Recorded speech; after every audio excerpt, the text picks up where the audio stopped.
Aham sarvasya prabhavah matta sarvam pravartate iti matva bhajante mam buddha bhava samanvitaha.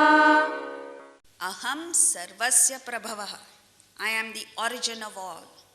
From me, all come into being. The Buddhaha, the wise, having known thus, endowed with devotion. What a beautiful term he uses here. Bhava samanvitaha. Worship me. So the first thing is, what you need to understand, and why is he talking about it, is to get some kind of equanimity into our system. I am the origin of all. From me, everything comes into being. Why does he say that? Because when you look around in the universe, you don't see God. You don't see divinity.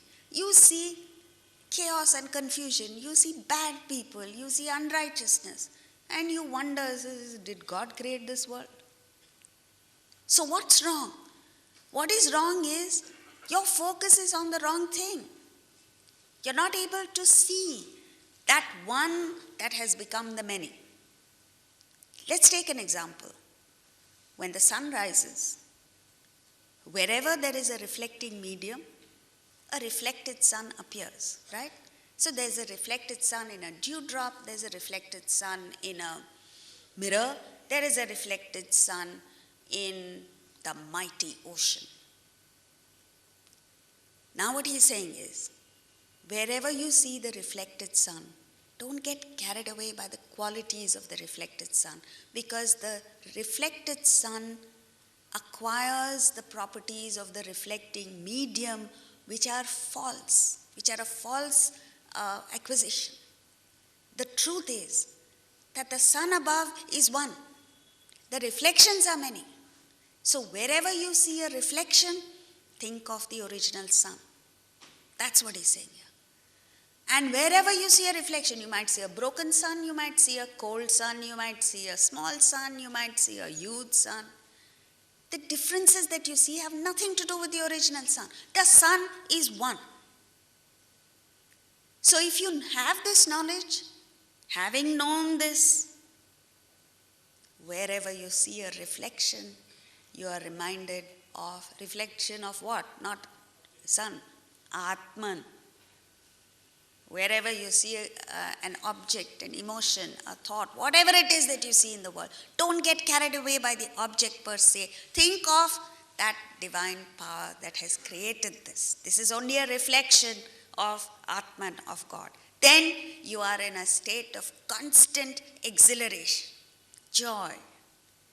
Nowadays, in the last 2 days, it's the full moon. You go out, you look at the moon, don't get carried away by the moon. Let that moon be a reminder of that divine power that has created it. The moon is only a reflection. Then he says, iti matva bhajante mam buddha bhava samanvitaha. Whatever you do, it's this devotion. You must do it with love. You know, a neurologist in the UK, Sir Charles Sherrington, says, can a bird build its nest without the power of love? Have you seen a bird build a nest?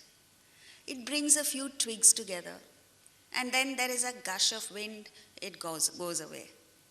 It brings another few twigs together, and you come with a broom, Diwali cleansing, and off it goes. Again it brings a few twigs. It never gives up. You know why? Because whatever it's doing with extreme love for the offspring. And that is why every bird's nest, whichever bird makes a nest, is so beautiful. You learn a lesson from that. Whatever you do it with love, do it with feeling. Bhava samanvitaha, full of devotion. And then whatever you do will become perfect automatically. Like a child. When the father's birthday comes, she writes a little card for the father, draws it a few pictures. Take a look at it. The pictures are all wrong, the coloring is all off, the spelling mistakes are there, and yet when the father receives it, he is so overwhelmed. Why? He doesn't see the mistakes, he doesn't see the wrong drawing, he only sees the love that the child is transmitting. Similarly, when you do whatever you do with this feeling that I'm doing this as an offering to that divine power that has blessed me with so many things, a thank you note. Everything you do must be a thank you note. And then you come up with world-shaking actions. The world will be stunned by what you do.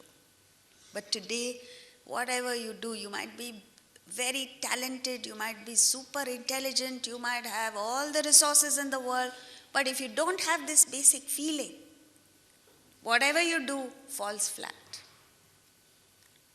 So that's what it is. Now, verses 8, 9 and 10, broadly speaking, get across the spiritual sadhana to us. Verse 8, this verse, is the general preparation. Verse 9 gives the actual spiritual sadhana.